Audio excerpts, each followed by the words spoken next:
Wade is guarding Bryant. Artest looking, gets it to Bryant. Bryant dribbling, has to put it up with the buzzer. Banks it in! He banks in the three! And the Lakers win the game!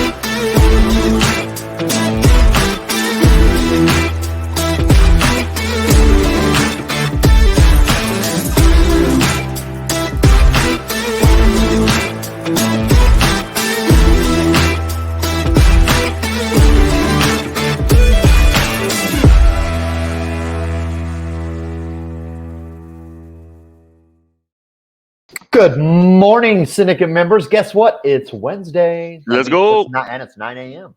That means it's live from Austin, Texas, winning on Wednesday. Let's get it. That's right now. I'm Tony Merwin. That's the king of Facebook groups over there. Have y'all met him before? The king of Facebook groups, the jolly ginger giant himself, Joseph Kampert. The man is the jolly ginger giant. Hey, my friends used to call me James the Giant Peach. That one really pissed me off. So I'll take the jolly ginger giant. You should have never said that. Yeah, I know. Now true. You just got to add it to the list. That's funny, man. How you doing this morning, partner?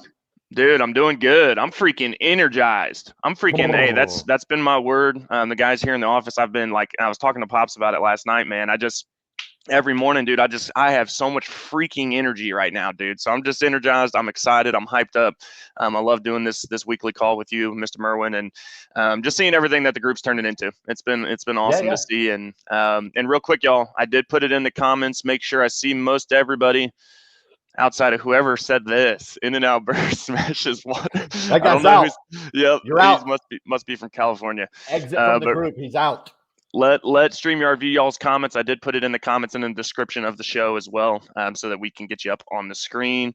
Mr. Welch is energized. Let's go, Travis. Travis actually hopped on real quick with me yesterday for the cold calling. So nice, Mr. Holden.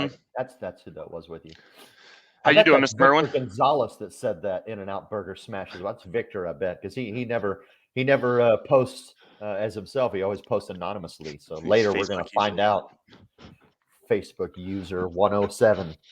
That's him. I love it, man.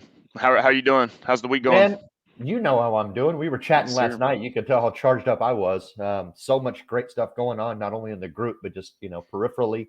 It's a gorgeous day in Austin, Texas. It's hard not to feel charged. Just a lot happening. I mean, Joe and I are this close to realizing a combined studio and a combined office, everything that we've been working towards. We had a really good conversation yesterday about it, and we have a couple final details to iron, but it looks like come January-ish, we're going to be in a new location together doing our thing. So we have a few more details to rub out, but everything looks pretty positive on it. So got that happening. I mean, that's huge. Is that your weekly win? What's your weekly win? You said you had a lot, so what's the top one? I think that's probably the top one. I mean, getting my Facebook account feels like a win in and of itself, but I've already covered that. So that's a pretty good weekly win. That's huge. I had some great conversations yesterday with some agents that want to help out on the Avila side. So looks like we're going to come out 2023 charging as well. So just I feel like there's kind of a culmination of a lot just happening that's just a manifestation of everything we've been pushing towards. And it's all starting to kind of realize and come together. So just, like I said, I'm charged and this can't help myself. Well, and it's like, it's like 2023 is around the corner, y'all. And that's what I'm super excited. I mean, that's kind of my win is, again, it kind of goes back into the whole energy thing, but just ramping up, like where all these agents slow down for the next. And I hope anybody listening to this, I hope you ain't slowing down right now. And I know a lot of people say, hey, it's the slow time of the year. I know, well, if you're an AP and stuff or whatever, you're not slowing down. I get that. But specifically on the property and casualty side, it's a thing that oh, this is the slow season, right? And I love that because I'm going full freaking force. And anybody that's slowing down, I'm coming to snag up some clients, right? And so I hope y'all hear that. I hope you guys hear the energy and can take that and put it into your agency, because that's my win. Is, man, I hopped on the phones yesterday and pounded out 122 freaking dials in 3 hours and drummed up some freaking leads. And I'm so freaking hyped up, man. And I was telling Pops before we bring him on, I was telling him last night, was like, dude, I'm ready to make some freaking money, dude. I don't know like what it is. Something hit and I'm like, man, I am in hardcore money making mode right now. So Nice. that is definitely my win. And then San Antonio. So we got San Antonio. Mr. Merwin will be speaking. I'll be actually low key kicking off I'm doing a pre-event. So make sure if you guys haven't checked that out and you're in the Texas area, that is through Insurance Insiders and John Wetmore. He's got a freaking star-studded lineup of speakers. Free event, action-packed. You got lunch, and then if you get there, okay, if you get there before 9:30, I start at 9:30. Okay, and I've got my pre-event. But if you get there before 9:30, Wetmore is giving away, well, you're entering a raffle to win $3,000 worth of leads, if not more. He said 3,000. He goes, we typically spend more. So if you get there before 9:30, there's going to be a bunch of people there. We'll do the little pre-event thing and then kick off at 10 o'clock in San Antonio. So if you guys haven't checked that out and you're in the area, would love to see everybody there. Again, it's a free event. Come hang out, come network. You want to be there to network with these people. So I'll leave it at that. That's my other win. Is I am pretty excited for that, to get to go to San Antonio and hang out with a bunch of people. So yes, very excited. So I'm happy to hear that you're coming and participating now. I know you were just going to be a spectator, but now that you have a little something going on in the game, I'm excited to see what you have in store for us to kick it off. Yep. You probably know it, but anyways, hey, with that being said, y'all, we got the man. I know. Hey, put the little emoji. Anybody that's the OG that knows about Pops knows the emoji, right? Drop the little popcorn emoji in there. That's Pops. We're bringing him on. Principal of Redwood Agency Group. What's going on? What's going on, guys? Good morning. Super excited to be on your show this morning. Buenos dias. We are glad to have you, sir. How are you? Man, I'm doing great this morning. Doing great, man. I tell you, Joe's talking about this energy. Man, we kind of got the same. It's the same vibe, man. I think, when we get to the end of the year, I think you just push, man. It's that last little bit. That's where all the difference is made. I think in anything that we do, man, it's that last inch, that last part. And when you can push, like, that's the difference from good to great for me. It's like whatever we're doing, whenever we're going, it's like, good people have a decent game, but that, man, when you can really push all the way to the end of whatever that is, man, that's where you really get those exponential gains. And that's what we're trying to do. At the same time, really setting up for what we're doing for 2023. So I'm super excited to be on the call this morning. Nice. Yep. That's like the old Wally Pipp story, right? One guy decided like, I don't want to play this game. I'll sit out. And then they bring in some rookie. Turns out it's Lou Gehrig, and then Wally Pipp never plays another day of baseball in his life. Same concept, right? The agents that decide to coast the rest of the year, they're going to get outpaced by the guys who are like, no, I'm sprinting till the end. Yep. Right. Absolutely. Well, Pops, real quick. Well, before you get into your backstory and everything, I'm super excited for you to share that. What's a weekly win for you? Man, I tell you, a win for me. So we've been, I should say, we've been doing some stuff in the health space, a little bit on the health side of things, in the group health space. And I would say a big win is, sometimes our wins are dependent upon other people. Sometimes you need someone else to win for you to win, and you're trying to believe in them and trying to get them and trying to do things. And so we've had a referral partner that we've been working with literally for probably 4 months. And it was a part, and you're trying to kind of push them. And so this week, man, they finally started sending stuff out. So we've been trying to literally just get them to send an email because they have all these great relationships, trying to help them monetize those relationships that they have with people. And so she finally sent something out, and literally within 24 hours have a response back. We have a meeting set with the company. So we have a meeting set for December 16th, an introductory session. So instantly there were results when she did that. And so I'm super excited. She kind of got a little bit excited about it. So then she started sending other emails out yesterday. She sent the other one the night before. We had something literally the next morning. So anyway, I'm just super excited about that when you can see people win. and their win is helping you win, that's a double. It's a win-win. You know, when you see that, and those are much better than your little singles. To me, those are doubles. You know, when you can get those nice doubles. What's better than a weekly win? A weekly win-win. There you go. Right. Pops just started a new one.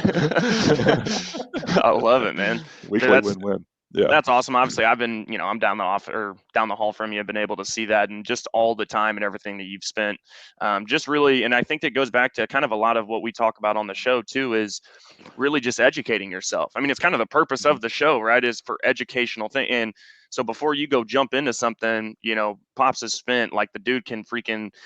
He sleeps, eats. I mean, it's crazy how much this dude knows this product, right? Like the back of his freaking hand. So kudos to you. I know you've put a lot of time and effort into that. And y'all, I know, hey, look, he looks as young as me, but he's been around the block a little bit. So Pops, why don't you take us back to the 90s? Actually, hold on. Before we do that, I forgot. I wanted to ask this question, and I don't actually know if I know this. I know what you wanted to be growing up, but what was your first job? My first job was a referee at the Baptist Church Summer League. It was literally just refereeing basketball games. And it was funny because I was refereeing all my friends, and man, they hated me because I was missing calls like crazy. I wasn't calling fouls, I was missing stuff, and they're like, "Come on, Kampert, that was a foul." And they're arguing with me the whole time up and down the court. I'm literally at First Baptist Church, man. Just, little summer rec, nothing, no meaning to the game at all, and they're getting all upset about it. But yeah, that was my first job, just refereeing basketball games. Yeah. I don't think I knew that. Okay, cool. Was that actually a paying job, or was that just a volunteer as part of the Baptist Church? No, it was paid, but okay. Yeah, like $5 an hour or something. There was no money. Yeah, might as well have been volunteer for sure. Awesome, man. So, well, take us back. So, how'd you get into insurance? Kind of what'd you do, and then kind of just take us through that storyline, and we'll kind of just bounce off each other. Yeah, absolutely. I remember that far back.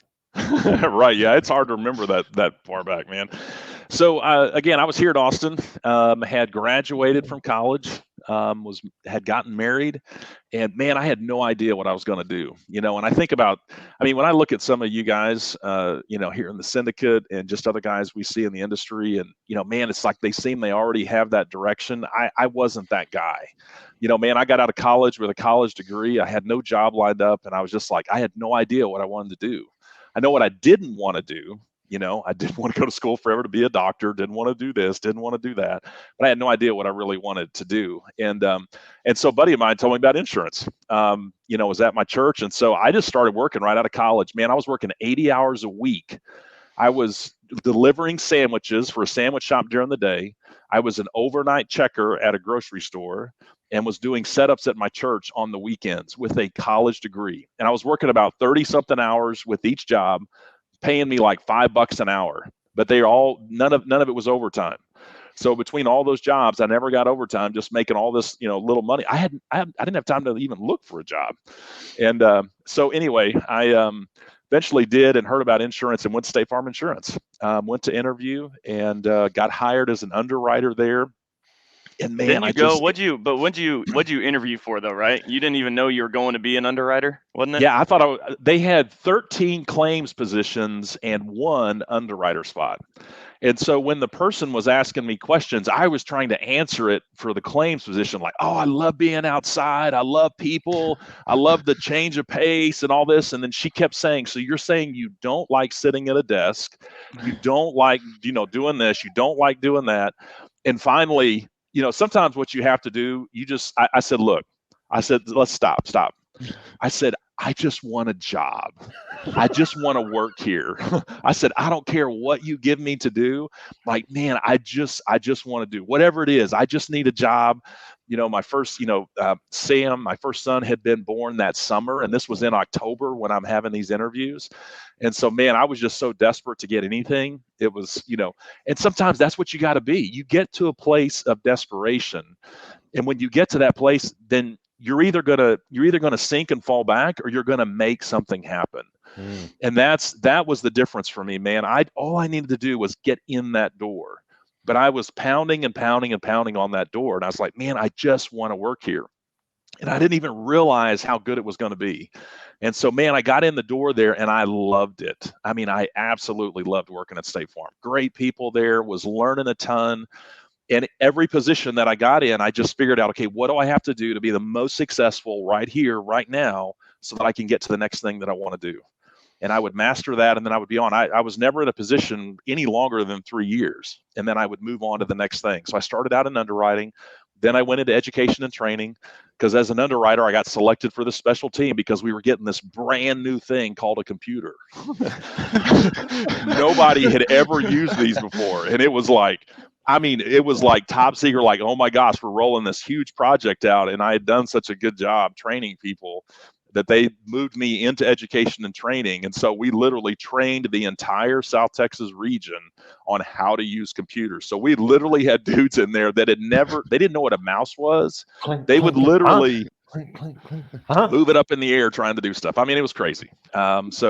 But anyway, progressed from there. And that's when I went out to an agency field office, working with State Farm agents. And that's really where I kind of got a taste of the agency experience and really started to pick up some best practices from that, really seeing some amazing operations, seeing some guys doing some really good stuff and some guys not doing such good stuff, Right. And so I think in anything that you observe, there's value in all of it, because even when somebody's doing something bad, that's not what you want to do. And I think there's something to seeing the bad, because you see the results of those poor efforts or just bad decisions, whatever that is, or just lack of effort, Right. But then you see the complete opposite of that, of guys that are, man, just have amazing operations. Their people are great, and you really see and hear that. And so that's what I did, man. Spent some time working in that field office. We then moved up to Indianapolis, and I became a State Farm trainee agent. At the end of that, everybody kept saying I was going to be, you'd be a great agent. You'd be a great agent. And so just wanted to do something different, because I was always trying to make that next move, do that next thing. And it was probably one of the worst decisions of my life. It was bad. I mean, I was so stressed. There was so much pressure for all the stuff that we had to sell, the financial products, the banking products, the PNC products, the health products. And I had no money to really do it. That's the other thing. I'm going to, if you're going into business, you got to have money to make money. Yeah. It's really hard. If you go into business and you got nothing coming in the door, or you just don't bring anything to the table, it's going to be really hard to make that. You've got to be able to set something aside to be able to get in and really kind of have a jumping off point to be able to do that. And I wasn't told that. I wasn't, they're just letting me step through all these hoops. And I've got 2 young kids. I have no real savings at all. And I'm, opening up the scratch agency. And man, it was, and we've talked about this before, Joe, just was not the right time, was not the right time at all. So I lasted about a year, and then finally moved on from insurance and then left the insurance game for almost 11 years. Was out of insurance for that period of time. And then end of 2013, I was working with an energy software company at the time, and then came back to insurance and got back at Allstate. So let's stay there for a second before we get into the corporate stuff with Allstate, because I think, 2 things, right? The reason that we're saying bring some capital to the table, not to take away from people that have done without, because I know that we've obviously been in that position, right? Just bootstrapping it, like, oh shit, I hope we sell these policies this month, man, because otherwise we ain't gonna have an office, type of thing. Not to take away from that. You can do it, right? But hindsight, looking back, it's like, man, if we had just had something, right? And again, a lot of it is you weren't told. You don't know what you don't know. So I hope anybody listening to this, right, even if maybe you're part-time, maybe you're, hey, I'm brand new, just licensed, trying to figure out what I'm trying to do. Hear these little words of wisdom here, because Pops has done it like 2 or 3 times, just kicking things off, because that's what we were trying to do, right? But I wanted to say that.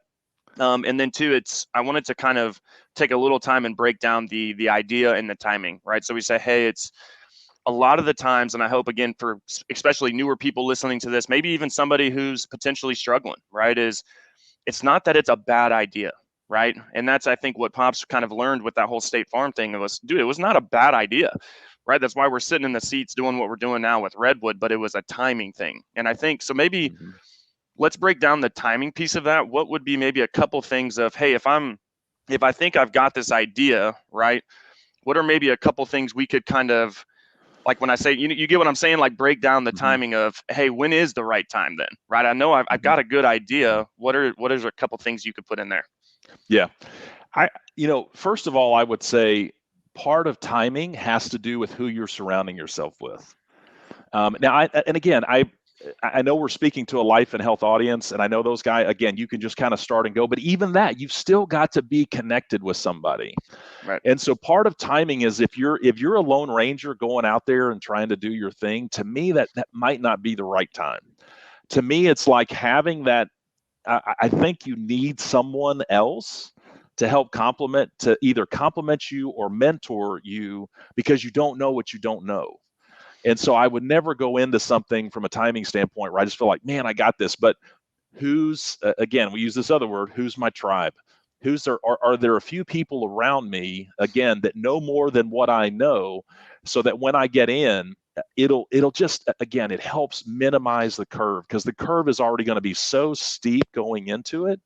So from a timing standpoint, do I have someone where I have access to somebody that really knows what they know? Joe, that's you for me. Right. All the strengths that you have that you brought to the table, I didn't have any of that. Guys, do you know how different this agency would be, how smaller we would be, because I didn't have a Joe when I started my State Farm agency. I didn't have his skill set. So I needed to have someone that did that. And so part of when you're looking at an opportunity from the outside, part of it is from a timing standpoint, it's the people. Do I have someone that knows something I don't? It's not, and again, there has to be a humility there, right? I understand that some people know stuff I don't know, and I'm putting myself in a place to be able to receive and learn from them, and also bring those skills to bear. So now, if you don't have that person, maybe it's being a part of the syndicate. It's getting in the syndicate, building those relationships. So before you launch that opportunity, maybe you're working in someone's office, you're thinking about, man, I want to go do my own thing. Okay, great. Well, then start learning. Start learning and growing. And maybe the place to do that, if you don't necessarily have those connections right away, get into a Facebook group like the Syndicate. Start building those relationships. Start getting around people. Start learning from people that have already gone before you and already done that. And now you can start learning from those mistakes, so that you're not going to make those same mistakes, when you get out and do that. John Wetmore talks about that as well. John just got around people and just started listening to the conversations that they were having. What were the things that they were talking about? And then he was just slowly gleaning all of that. And that's what helped him. And then putting that stuff together with who you are and how you're made up and what's going on. And then you're ready to be able to go out and do that. So I think that's definitely part of timing with it. Right. With timing with that too, though, don't let the time carry on too long. Make sure we execute, right? Yeah. Right. Here's the thing, Joe will pull the trigger. Joe's going to pull the trigger every time. And I'm the guy that's trying to, I'm trying to get the perfect aim. The thing is, guess what? Because when you pull the trigger and you're just right of the target, guess what? You can readjust. And you know which way to readjust because you've pulled the trigger. So now I know I'm right. We'll start coming left. Boom, take another shot. I'm still not there. Readjust again. You only do that because you're pulling the trigger. Right. And I never pull the trigger, so I never know where I'm really at. And I just sit there, and we all sit there kind of, again, wasting time. And sometimes you just got to go. Get in there and go, because you don't know what you don't know until you get into that opportunity. And then you're going to learn and grow as you're going there, and you're going to start to figure things out, but you won't know until you try that. And you realize something didn't work. Well, great. That's one less thing you have to worry about. It's not going to work. So now you can totally move that off the table. Let's readjust. Let's do it again. And that's how you've really, I think, helped us, Joe, is that, again, you're quick to pull the trigger. And that's sometimes you really need that. You need to pull the trigger, get into it. And then you can kind of figure something. So Bob said the agency would look a lot different. And I'm like, yeah, man, our bar tabs at these conferences we go to would look a lot different. Pops goes to these events by himself. Yeah, he spends like $400 for the week, and I'm dropping that on like a freaking afternoon. Like, that's funny. Yeah, our expense ratios would be completely different without a Joe Kampert for sure. Yeah. But yeah, I think those two things, and again, I mentioned money. you've got to have access to resources, whether people are providing those for you, whether that's getting a part of the right IMO or the right FMO. And so they're providing good resources for you. But you just need that. Otherwise, man, then you just need to prepare for that. Yeah. If you don't have the money, then just know that, hey, all right, well, then I'm going to have to do without a lot of things in order to make that happen. And when you got a family, I had a family and 2 kids, like that's really tough because you're putting them through that same struggle. So it's that's a really tough move. If you're young and single, man, go for it. You can sleep anywhere. You can live in anything. If you're young and single and you're thinking about doing something, man, there's no greater freedom to do that. Well, then make it happen. Go make it happen and prepare the way for somebody. So that's, and I should have, I didn't do that. Again, because like you, I never saw those possibilities. I wasn't thinking that big. That's why I was always on the corporate side of things before we started Redwood.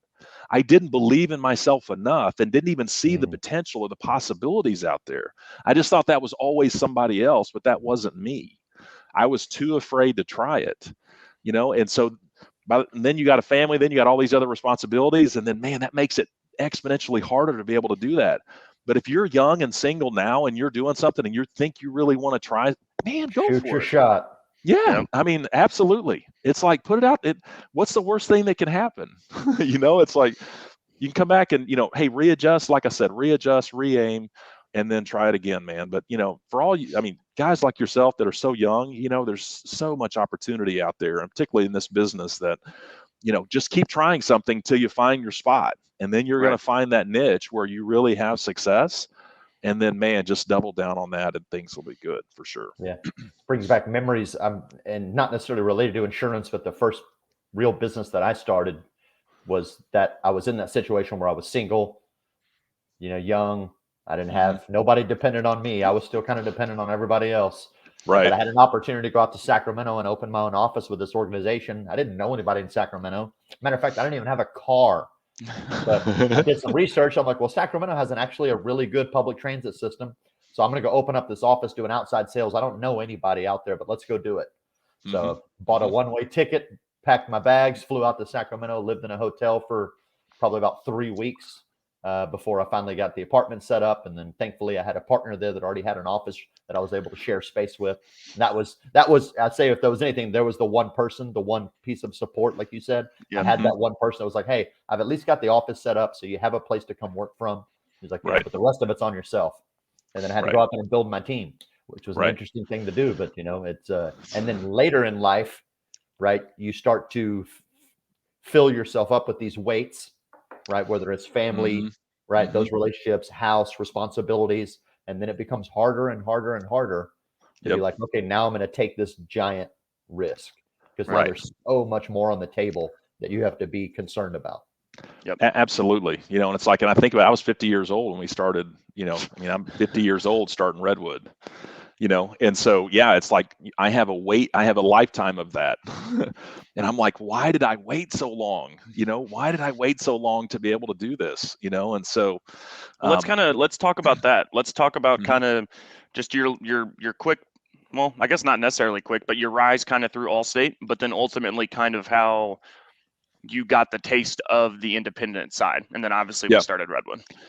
Yeah. So again, went to Allstate because some things were going on with that energy software company that I had. It was kind of a startup deal. And so got to Allstate and again, started quickly kind of progressing there. Came in just kind of in a training role, just like I was doing at State Farm. And then got promoted into some management positions. But what really gave me my first taste of the independent side was I'd gotten promoted to work with independent agencies that had an Allstate contract in Missouri, Kansas, Iowa, and Nebraska. And so again, lots of windshield time driving to all these different agencies. I had probably 250 agencies that I was responsible for at Allstate at that time. But again, working there and seeing these agencies, and I really kind of had this perception about what a P&C independent agency really was, and that completely blew that out of the water. And so again, would be in the middle of nowhere, Nebraska, and man, just, you've got this $25 million agency, 15 staff people in there, father-son type situation, the father had been there for 30 plus years. Son's in there really kind of taking things over now. The dad's coasting, the son's really running everything, and just amazing operations. And that's where I thought, wow, okay, that's the space I need to be in, because as an independent, your ability to pivot. And I think as a business owner, you need to have ways to pivot, because things are going to change and things are going to happen that are outside of your control. And if you don't have the ability to pivot, it could sink your ship, and I think that's one of the things I love about this industry. And what I love about what you're trying to do in the syndicate, Joe, is now I can even pivot completely different lines of insurance. It's one thing even within P&C, like I can pivot carriers, but now if I literally want to go pivot and do life insurance, I can do that. And it's interesting because you see people with an old mindset. Man, what is he doing? He's doing life insurance. Are they not doing P&C anymore? No, did you ever think that you can do both? Or if your life, people with an old mindset will see it as one or the other. They don't see it as a both and, they see it as either or. And that's the thing, guys. There's so much opportunity out there, whether, I was telling my win in the health space, whether it's the health space or the life space or the Medicare space or the P&C space.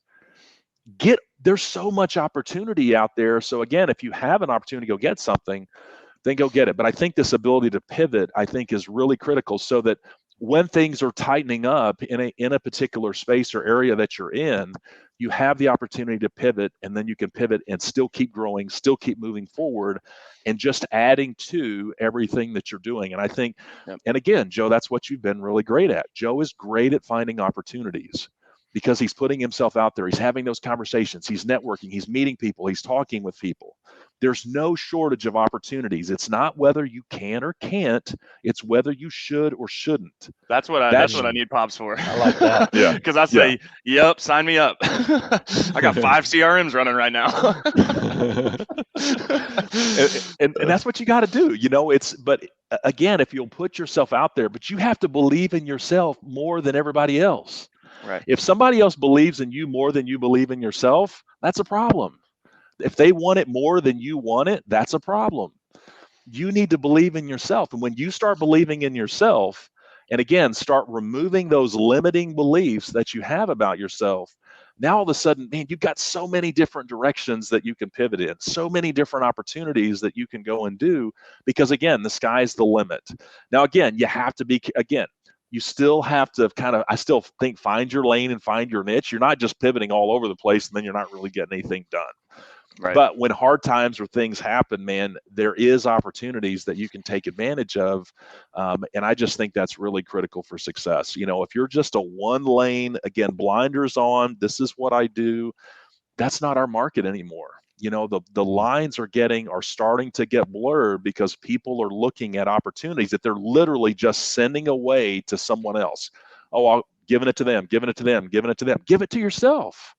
Why are you going to give it to somebody else? Give it to yourself. Take that opportunity. It's not as difficult as you think it is to really cross all these lines. Well, and I think you kind of touched on it a few minutes ago, as far as who you're surrounding yourself with, right? Kind of like this whole thing. And I tell you guys, like, without some of these people in my kind of we'll say my upline, but really, I mean, it's my upline, but it's my network. I mean, dude, this life insurance, I wouldn't have been able to figure out this life. I mean, I'm still trying to figure out how to get this life insurance thing finally up and running. Wetmore would be proud. Past 3 days, I've had some Mutual of Omaha money hit my account, and I'm like, oh shit. I was like, I don't even know where that's coming from, but somebody's writing policies. I said, let's go, dude. We're figuring it out. But I say that to say that even just kind of how I structured that and was able to really kind of partner with Yoda, right? Because I'm like, dude, hey, I've got all of this. I still need to stay in my lane over here, but I believe in this lane, but I can't run full speed over here quite yet. Can you hold my hand while we do it, right? Or can we run together, right? Or can, whatever that is, if I'm falling down, can you help pick me up over here? And then ultimately the goal with that, and I think that's why the group is growing so fast. Me and Tony were just talking about it last night. I mean, I'm waking up every morning now. I mean, really, it's all day we're clearing new member requests, but then it's every morning I'm waking up to new member requests too. And I think you're right, Pops. The lines are starting to get blurred, as in people, and I hope anybody that's watching this, that's in the group, I hope you're starting to understand kind of my whole vision and really what Tony helped kind of tap into with me and within Syndicate is dude, we're disrupting this thing, right? There isn't that whole traditional mindset. And what's funny is, you talked about pivot, Pops, and just how things change, right? And be prepared for change, right? And whatever that is.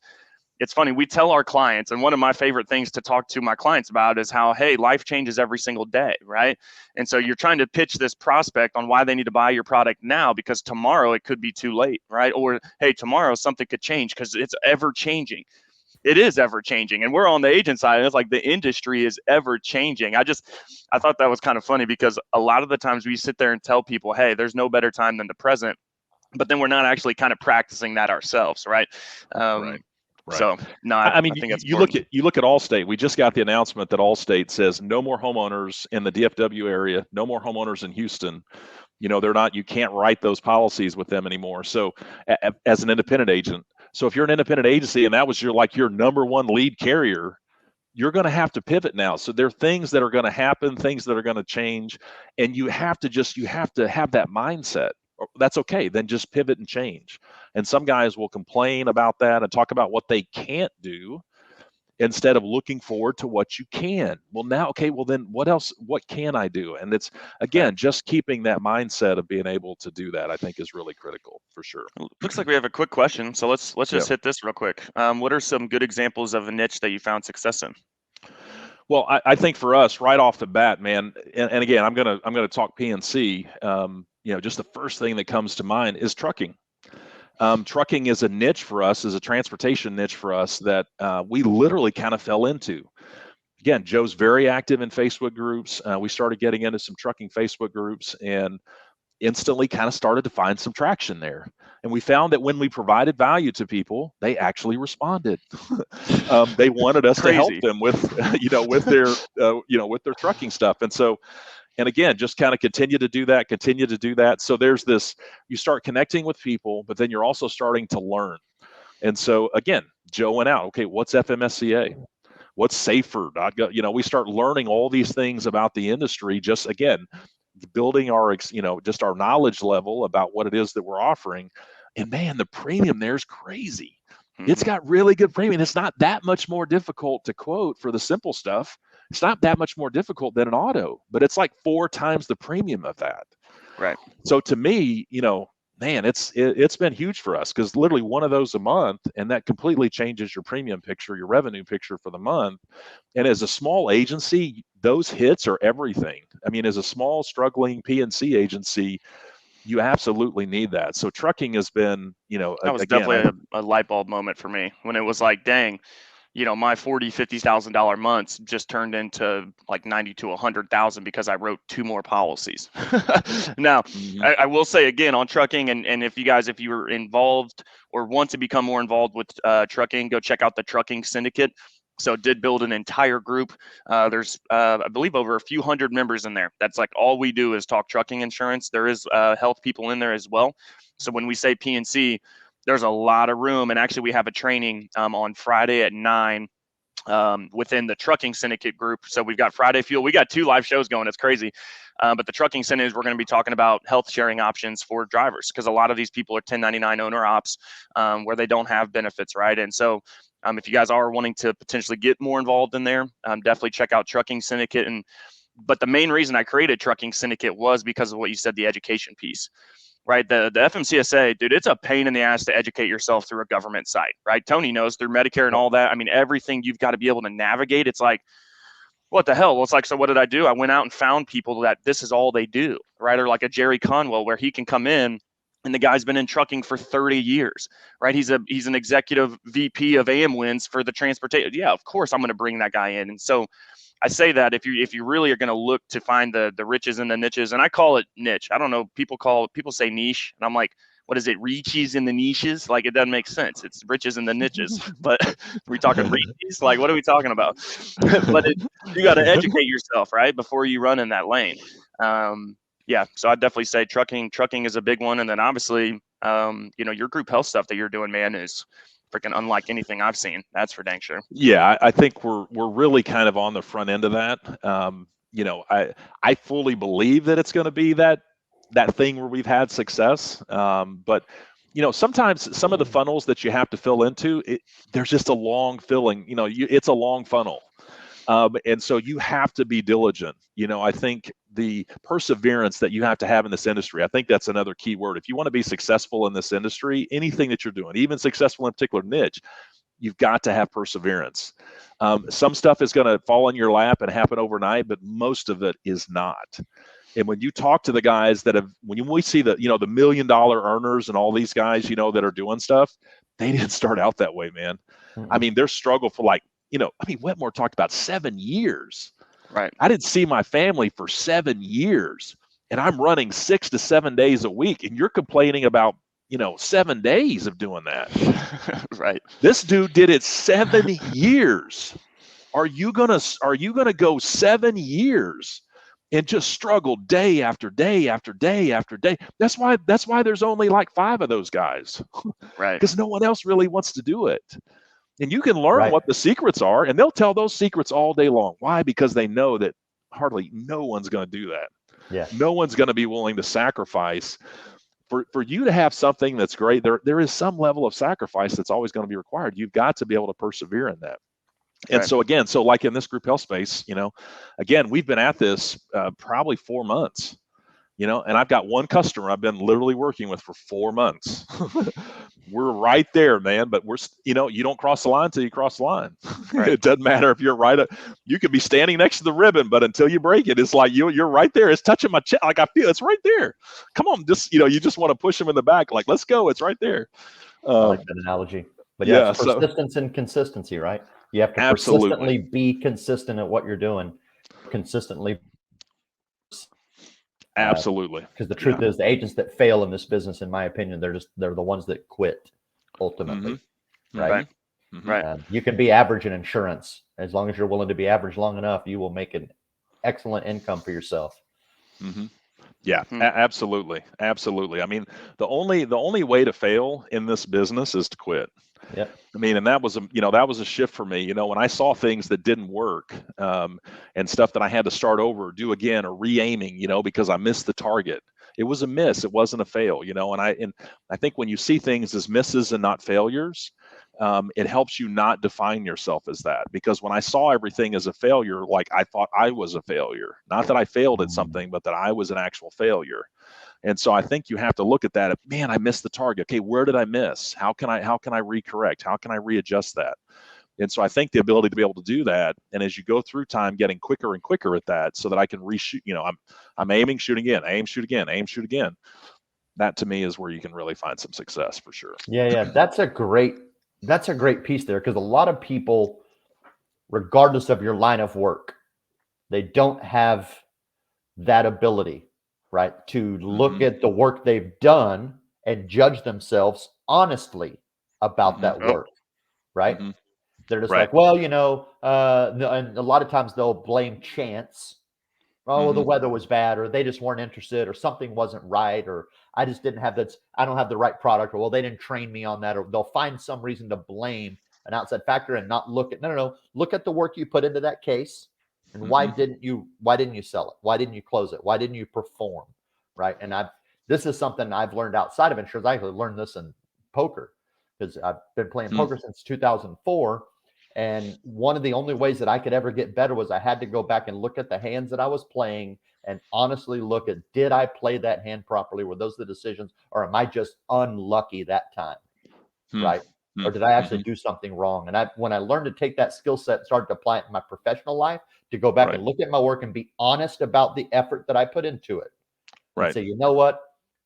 I didn't do what I was trained to do. I didn't do this, or I missed that, or I didn't say this, right? Agents that have, especially if you're a phone agent, if you have the ability to go back and take the time to listen to your phone calls and be honest about your performance on said phone call, and be like, damn, I wasn't unlucky. I'm just not very good at sales, or at least I wasn't good at that phone call.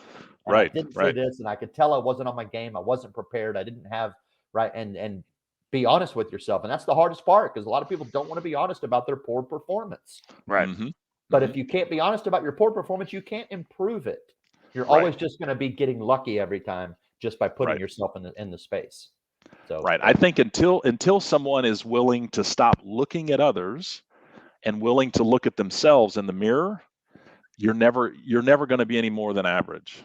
yeah, Because you're always going to find a reason to blame somebody else. You're always going to find some other reason why you didn't do what you did. And there is some of that. We need to have perspective. We need outside input. There's a measure of that. But man, that you need to be looking in the mirror more than you're looking at somebody else. And I think the more that we can honestly look at ourselves in the mirror and identify, hey, where's things I need to change, things I need to do different. And then we have people around us that actually encourage us to do that instead of making us feel like failures. When we do mess up, when we do, come up short. Hey, that was missed. Hey, you just missed it. That's okay. All right. So what do we got to do different here? yeah. When someone's encouraging that behavior to do that, we're looking in the mirror, we're figuring that out. Hey, then we can readjust and make it happen for sure.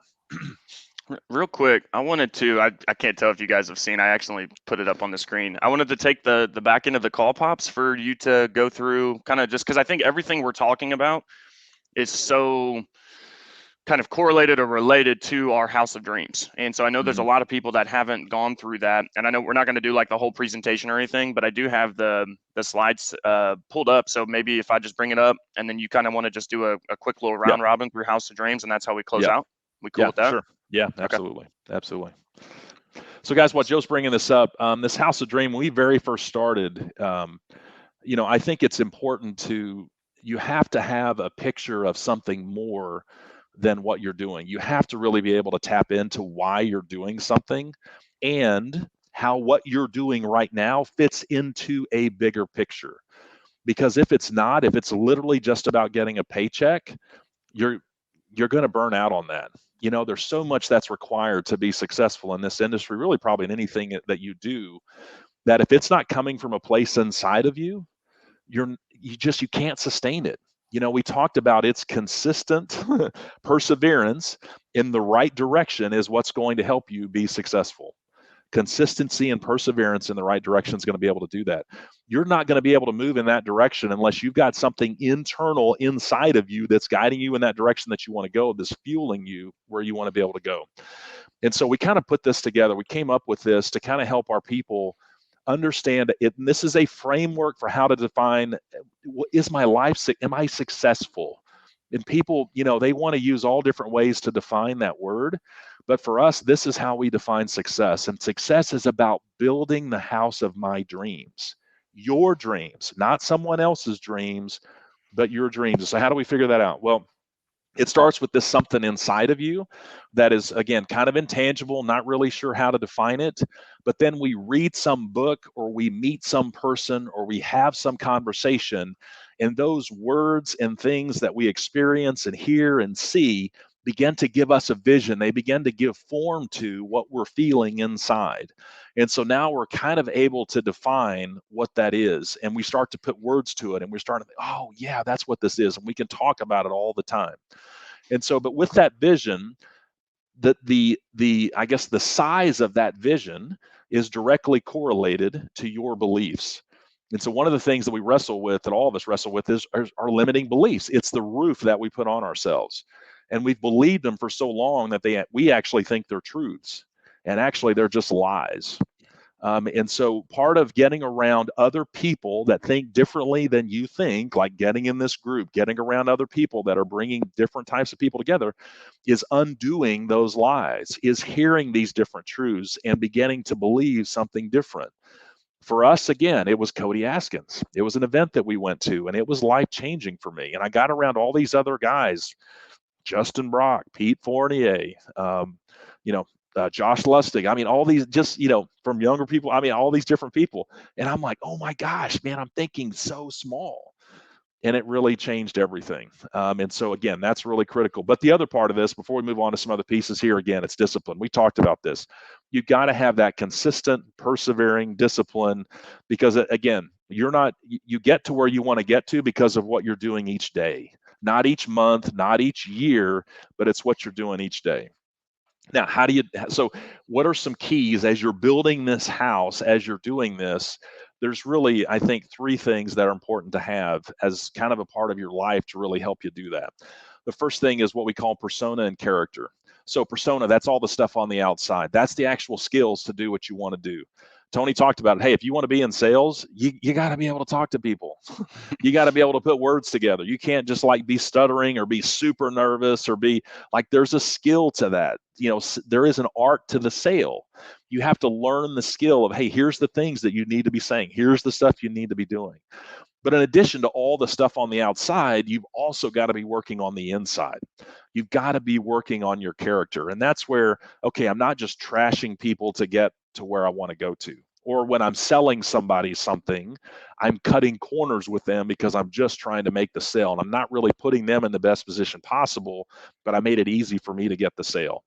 Right. And so the reason we have the sailboat there is that, again, the sales up top, that's your skills. If you've got big sales, man, you can run hard and run fast when you're very, very talented. And we see people like that. Wetmore says all the time, I'm not a talented guy. He may have really small sales. Okay. So you just got to have a lot more wind then to do that. But some of us, hey, a Johnny Nittifan, he's got some pretty big sales out there. So it doesn't take much for him to get going down the road because it comes so natural to him. But under the water, the keel that's on every sailboat, that's our character. That's what keeps us upright and allows us to run hard in the same direction without stuff toppling us over. So we've got to work on our character at the same time that we're working on our persona. But then it's also important, we've got to have these 3 Ps, and we've talked a little bit about these already. First one is you got to be passionate about what you're doing. If you're not passionate about insurance because you're connected to what it can help you do, then do something else. What are you passionate about? What is it that you can talk about all day long? Well, then that's what you need to be doing. And if you're hiring people and you can see it in them, there's no passion there. Well, then they're not building their house of dreams. They don't know what that is. They're building someone else's. If there's no passion there, then they've not really tapped into their vision or what they're trying to do. They're trying to build someone else's. And when you're trying to build someone else's, you're not really passionate about that. The other key there is you got to have the right perspective. So you've got to be able to see where you stand. This is where we're talking about where, hey, I understand I don't know everything. I don't see myself as higher than I am, but I have a proper perspective about where I fit in the picture of things. And so I'm always learning. I'm always growing. I'm always taking in from other people, regardless of my success. Even the most successful people, you still are not there. You still can learn from other people. So, a Sean Mike, who is Sean Mike learning from? He needs to have if he wants to continue to grow and be successful, he's got to have a right perspective. So again, those things are really important. And the last time we talked about perseverance and obviously we know that's super key because, you're going to fail at stuff. We're all going to mess up. We're all going to make bad mistakes, and we've got to be able to recover and grow quickly from that. And one of the ways that we're able to grow quickly is through our tribe. You cannot do this by yourself. So as you're building this house, think about it, just the metaphor of you can't frame any, you don't know how to frame anything. You're not an electrician. You're not a plumber. You need those people. You're really great at one thing, but you need other people to really help you be successful. And that to me is about your tribe. It's about bringing the right people around you that really can have a completely different skill set. And don't let that challenge you. Don't just surround yourself with people that are less than you because you can't deal with someone that, you think knows more than you or whatever. Those are the kind of people that you want. Those are the kind of people that you want to have around you. So there's that sense from a persona standpoint, so we're bringing the right skill set people around us, but then you're also bringing the right character people around you as well. So your tribe's not just, it's not everything above the water, but it's also below the water. Are you hiring people that are taking shortcuts? Do you hire people that are literally just there from 9 to 5? Or do you have people that are willing to go that extra mile? They're doing right by the customer. They're trying to help you. Again, build your house of dreams. You're trying to help them. It's like they're not trying to keep everything for themselves, but they're willing to share all of that information and the things that they're learning. So those things are really super important. And it matters. It matters who you're tying yourself to. It matters what organization you're a part of. It matters the group that you're running in. And it makes all the difference in the world. Now, all of this stuff, your persona, your character, again, living with passion, having a right perspective, persevering through really difficult stuff, doing that with your with your group of people, the sum total of all of that, when it's all said and done, it's your legacy. Your legacy is what matters most in this. And that's the stuff, that's the part of your house that you're building something that's going to be there when you're not. It's that stuff that remains. It's that impact that remains because of what you've been able to do in people's lives, the opportunities that you've been able to provide to people so that they can actually, again, impact generations in their family. One of the dreams that I have for Redwood Agency Group, again, is to be a 100-year agency. It's not just to provide for me, but it's to change Joe's life. It's to change Laura and Nora Joe's life, his kids and their kids. That's what legacy is. It's about creating a positive impact, not just for me and for just my immediate situation, but when I'm long gone and this agency is still going and it's still providing opportunities for people, and they're still they're being able to realize their dreams because of what we're offering through this. Like that's what it's all about. That's what we're trying to build. And you as owners need to be trying to build the same thing every single day. Yep. That's good, man. That's good. I know we cruise through that, y'all. We typically will shoot. Sometimes we'll go even over an hour sometimes on that when we're really breaking it down. And so, the one thing I want to kind of close it with, just on closing on the House of Dreams part of that, y'all, is that we've done that presentation so many times, not just because, oh yeah, we just keep redoing the same thing. We keep redoing it and we keep challenging ourselves because it goes back to what did we start with, right? It's things are ever changing, right? The industry's always on the move, right? We're always on the move. Our businesses are changing. We're pivoting. We're finding different lanes and all this. And so my favorite thing is like that sailboat, because the persona, like how people will perceive me through Facebook, when I meet them in person, or when we do business together, does my character match up to what they see me as, right? And the thing about when you're running fast, right, and that sailboat above the water is just being built out, you're adding more mast, you're turning into a pirate ship, right? Because you're getting so big, you need to continue to work on the character. It's not like, hey, let's do House of Dreams one time 5 years ago when Redwood opened and that's it. It's like, no, we need to continue to come back to that, right? Because our house is changing. Hey, dude, you know what? Fuck it, man. I want to knock out this wall, dude. I want to add a 3-car garage and not a 1-car. Or, and all that takes is an event, one person, a book, whatever it is, right, that you listen to, a podcast, something like that makes you see that, man, I put this roof on this house way too long ago, man, and it's finally, and that's what I love too. You can always change a house. Hell, you can bulldoze it and build it back if you want to, right? But at the end of the day, if you're disciplined, right, that's that foundation. If you're disciplined and you exercise those 3 Ps, right, you're working on that, everything that Pops just talked about, dude, you can build whatever house you want. Dude, it can be a mall, right? We talk about Cody Askins. It's like, man, it can be a skyscraper with a helipad on top. It don't matter. It's your house of dreams, right?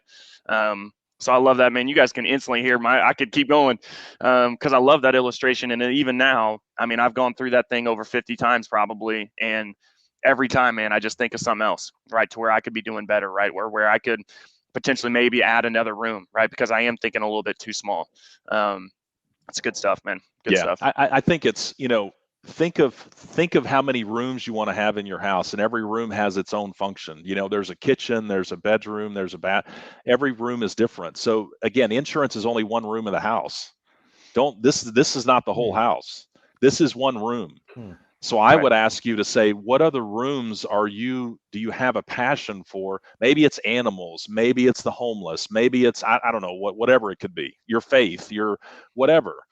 But there's other rooms, that those are all part of the house too. This is just one room of the house, but think about the other rooms that you can be building as well. But it just takes time, to be able to sit down and think through that and get with the right people. So beautiful. Absolutely, I remember man. the first time I heard that was when we all met in Springfield. I was super impressed that day. That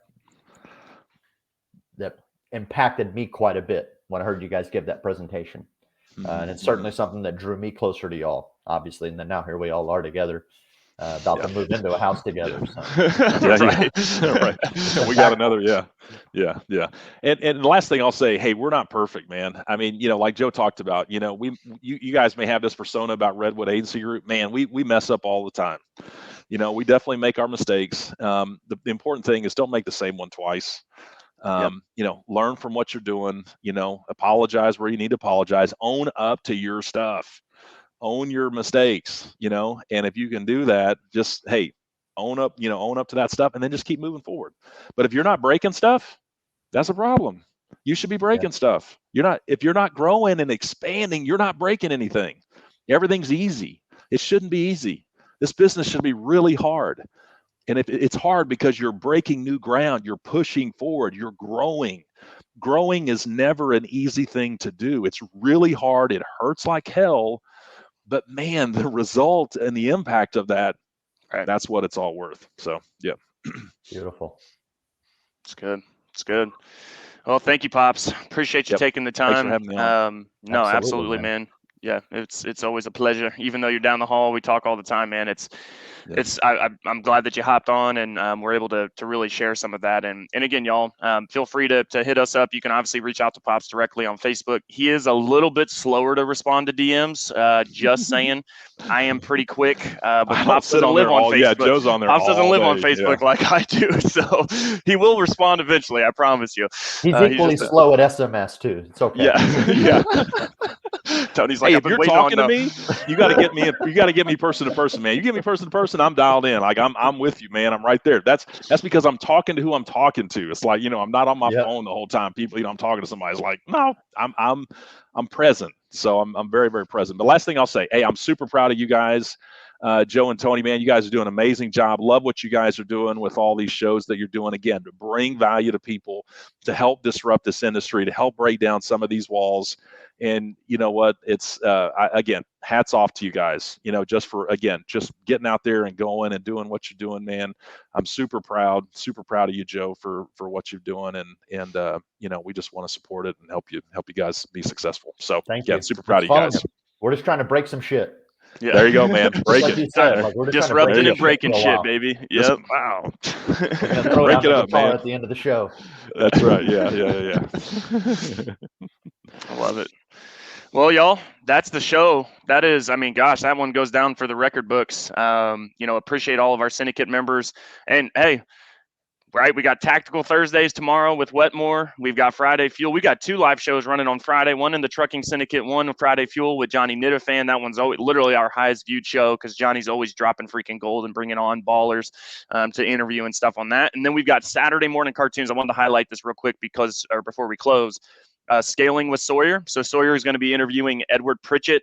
They're in Cabo on a symmetry trip, I believe. And so Alex and Edward are going to be there. And so Sawyer is going to be basically running the show from his iPad and interviewing a very, very hefty earner. We'll leave it at that. Yeah. Don't need to throw any dollar signs in there because if you guys know Edward Pritchett, there's a lot. But I appreciate everybody. Hey, what is it, Tony? It's the peak of the week. It's the peak of the week, baby. Let's go. This is the same thing we were talking about earlier. There's agents that sprint to the end of the year. This is the time to sprint to the end of the week. The guys that take Wednesday off and go start playing golf because they had a couple of good Mondays and Tuesdays. No, they're going to be short-lived. Yeah. Keep it rolling. Push. Let's push it, syndicate members. Love you guys. We'll see y'all later. Have an amazing rest of your Wednesday. See you guys. Thanks.